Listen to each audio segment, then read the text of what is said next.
I'm Jensen. I'm a huge UiPath fan, and these are my reactions to the UiPath Automation Agenda 2022 show. Let me show you the intro, which sets the mood for the rest of the show. I'm a huge fan of that as well. I think I watched it like 10 times.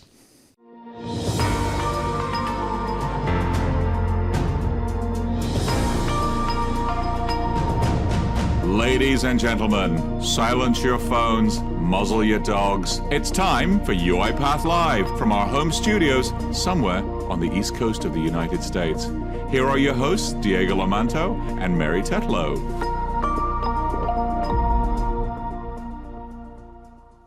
I love the intro and how they just polished this UiPath logo.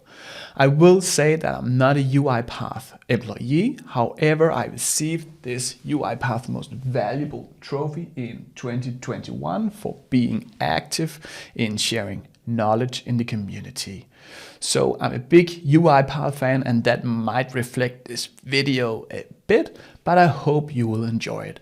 I'll take the extract of the Automation Agenda show and I'll bring my most valuable points to you. So with that said, let's get started. I quit my job in December 2021 as an RPA developer in a software company for doing live education here on YouTube. It also means that I have my hands very dirty. I try to learn you people a lot about RPA, and I don't necessarily look that much for future trends or market trends in general. And that's why I love this show. It gives me all the trends in the market, and it will give me what focus points I need to pay attention to in the future. I'll really recommend you, if you are an RPA developer, to watch this show, or just watch this recap and then watch the show afterwards, of course. And speaking of that, I think you can easily speed up the show to 1.25. That will make people talk a little bit faster, but that will be very efficient to your time, and that's probably why you're here. You like automation, you like to speed things up and be more efficient. Let's set up the personal gallery. We have Mary and Diego, the two hosts. I really enjoy how they are so laid back and yet so present. I think I can copy a lot of their techniques to make my presentation like this video a lot better. If you have any feedback for me, please let me know in the comment so I can improve. I'm not shy, so just be as honest as possible. And for the rest of the personal gallery, I need to take my script, because as good as I am in remembering UiPath activities, as bad I am in remembering names. But we have Dr. Bernhard Schaffrik. He's a Forrester analyst. And then we have Tsahalis, who is a tech senior executive at Wells Fargo.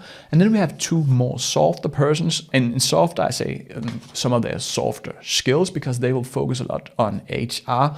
And that was actually the part that I found most interesting. We will get back to that, so make sure you stick to the end. Those ones are Becky Frankiewicz. She is president at ManpowerGroup. And then we have the chief people officer at UiPath, Bettina Koblick. Now we have introduced the person. Let's take the first topic, which is semantic automation. So semantic automation, I'll make it real simple.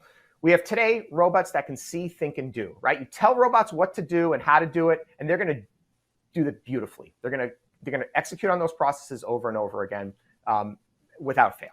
Very little failure rate. However, we want to make robots smarter. We want robots to understand processes. We want them to understand the data they're working with. We want them to understand the documents they're handling. And we want them to understand the applications that they're working with, so that you can build automations easier. Less about telling them exactly every step of the way. Tell them what you want them to, the outcome, and they'll figure out the right way to do it. So this isn't a UiPath agenda for the year. We're investing a lot in this, and you're going to start seeing this rationalize itself in some features, but I wanted to get it on your agenda because you're going to hear a lot about it this year. I like it. As an RPA developer, the more I can leverage AI into building my workflows, the less work I have to do. It was also something that Daniel Dines, the CEO of UiPath, talked about at the UiPath Forward for. Let me recap. He said UiPath will break new ground with robots that can understand higher levels of abstraction in the data, documents, applications, and processes they use. That's it. We will get a lot of help in building our robots. What's not to like? With that said, let's move on to the next point on the agenda, and that is Bernhard Schaffrik, who talks about how UiPath can remain competitive. My take on semantic automation. First of all, I like the concept and I like the term. It's both forward-looking and it's beneficial for users. And I also think it's quite realistic in terms of the technological evolution. So I think by working towards semantic automation, a software vendor like UiPath can align its investments, it can focus on upskilling its own staff, it can learn from experiments. And this is all important for customers interested in long-term relationships and also strategic relationships with you as a company. But also it's important for you if you want to stay competitive long-term. So that concept of semantic automation is pretty much in line with our automation fabric, which speaks about automation in terms of both mature but also emerging automation technologies, how they can be orchestrated along end-to-end business processes, but as well about the required skills to leverage all these automation tools and improve the processes. And AI is an essential driver in that game, in semantic automation and in the automation fabric alike. And I think it will continue to be the key technology to make sense out of all the available data in this realm, like the computer user behavior data stemming from task mining, the process performance data, the bot performance data, the employee experience data, the device data, speaking about IoT. And all these data together will help drive better decisions for human beings or prepare better decision-making by human beings in the context of automation. Watching these shows, I always do a background check on the guests to see if there's someone worth listening to. In a UiPath show, I probably don't need to do that because UiPath, of course, would have investigated that for me, but I did it with Bernhard, and I can see his huge accomplishment in his career. He's a Forrester analyst. That says it all. I press follow and get his updates in the future. That's a thing I can recommend you to. Follow the people that you find interesting in the RPA space on LinkedIn, then your feed will grow with nice knowledge. With that said, let's move on. But before we move on with Bernhard, let's hear what Diego says about 2021, how he recaps the year that has gone by. 2021 was a tremendous year of growth for automation, the industry, automation programs, and automation just in general. Arguably, the biggest event of the year was UiPath's IPO because it really raised the awareness of automation across the world. We all know what kind of value you were getting, what kind of ROI you were getting, how it was making your workflows better, your customers happier, your employees happier, and all the great benefits you were getting from automation. But with that, the world got to understand what automation is doing and how it's helping businesses. And so with that, the visibility increased tremendously inside the enterprise. It became something that got on the C-suite's radar. RPA was very visible in 2021, and that has a lot to do with the UiPath IPO at the NASDAQ. That is, UiPath went to the stock and you can now buy shares. That also means that it got out to a lot of newspapers, television, news shows and all that, making RPA more talked about. Fun story here. I bought UiPath stocks because I love the community and I love the product, of course. Usually I buy passive index funds, and this is not investment advice, but I bought these stocks because I loved everything about UiPath. Now Diego goes on with talking about which surrounding technologies to look for in 2022. Figure out what is the best tool for the job. Sometimes it's expanding your automation platform. Sometimes it's connecting to what you already have. But understand what you're trying to accomplish with your workflow on automation initiatives, and then match the right tool for the job and look at what you're doing in addition to RPA, connected to RPA. Finding the right tool, whether that is RPA or one of the surrounding tools, is very important. One book I can recommend in that regard is Intelligent Automation. This book teaches you everything about all the surrounding technologies. That is, if you are an RPA developer and want to know about machine learning, computer vision and the likes, this is the book for you. It doesn't go into depth in any of the topics. It just gives you a very high level understanding of what's going on. There'll be a link to it in the description below. Now let's get back to Bernhard and listen to how he talks about the automation fabric. In order to leverage all these technologies, RPA and DPA and rules engines and AI and mining and integration platforms and low-code, you require a holistic architecture, not only a technical architecture, but also the right business architecture. You require a holistic governance framework and also a set of new roles. And at Forrester, we call this the automation fabric. And it represents an aspiration towards, and is really strategic or even visionary. It's the aspiration towards the autonomous enterprise.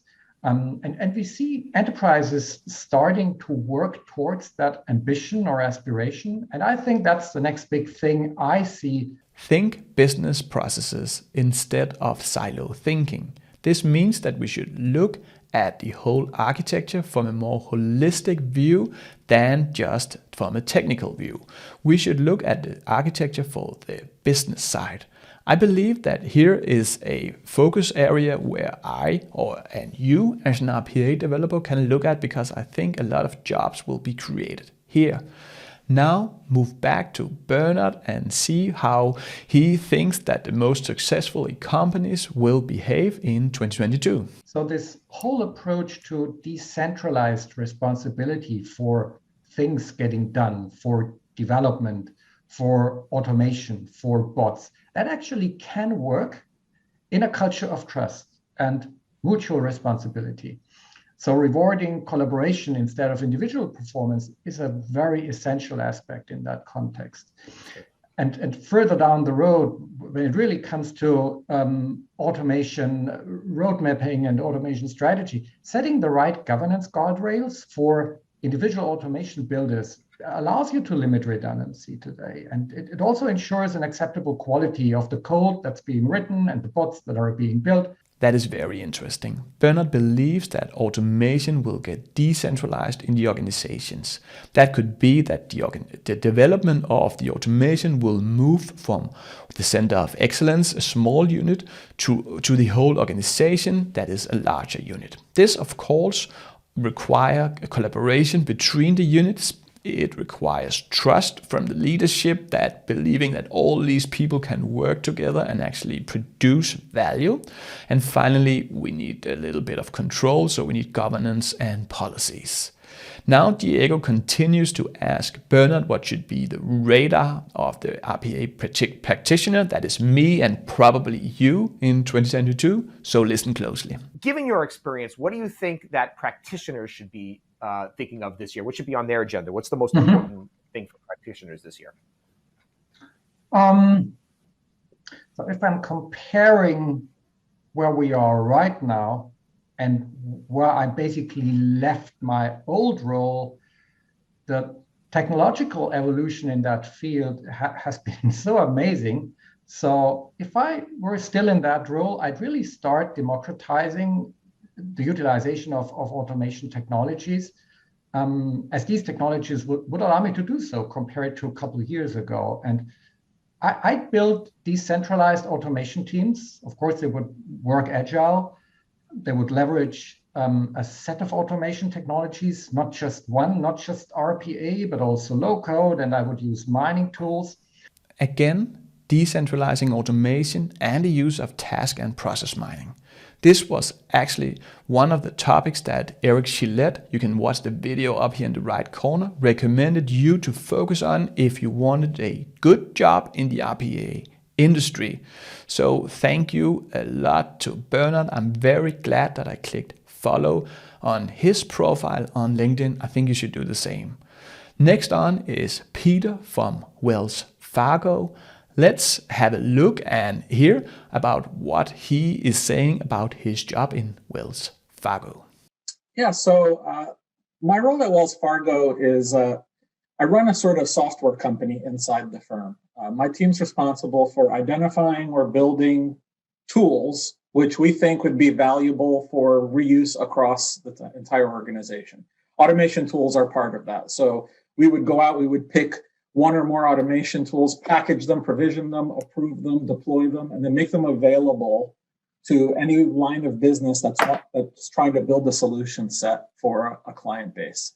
A software company in the company, that might sound a little bit like centralizing the automation power, but it's actually about sharing components that the rest of the organization can customize and use. To give people a feeling for scale, we've got about 20,000 bots running, 20,000 bots running, 20,000 bots running, 20,000 bots running. Wow, 20,000 bots. And a lot of that is driven by the, interest rate pressure on financial services keeps a downward pressure on expenses that seems to have been here for a decade now. So we're constantly trying to wring out savings from how we service and run the bank. The interest rate is the price of borrowing money. Say that you put money in the bank will then give you 5% on top for doing so.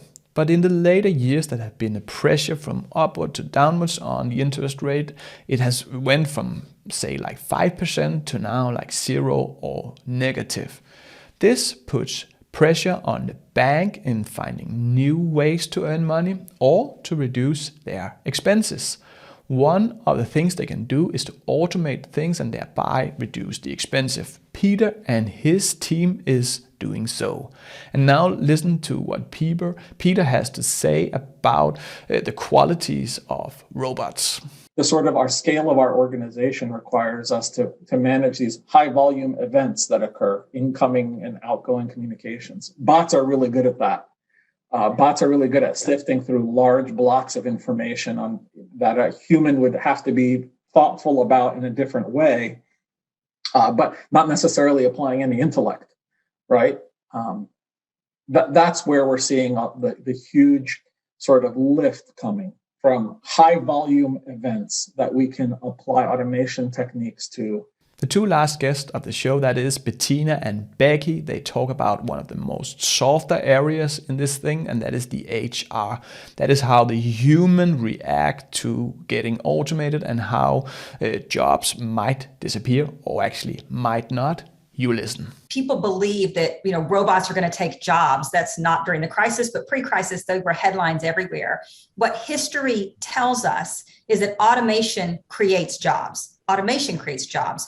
Robots can help us create new, higher order, more human-centric jobs. And so whether it's the Industrial Revolution, the digital revolution, every time we've gone through that process, new jobs have been created. Specifically, I'll speak about the US, and we just did a survey globally of employers, and we know that those who are going through the most automation, the highest degree of automation, also have the intention of creating the most jobs. And so we are pro-job, and therefore we are pro-automation because automation helps create new jobs and more higher order human-centric jobs. So automation creates job, and that's actually what happened to me. I used to be a poker player, and automation helped me a lot by arranging the tables around my screens. I did a lot of light data science on my played hands, database work and the likes, and here automation could help me a lot.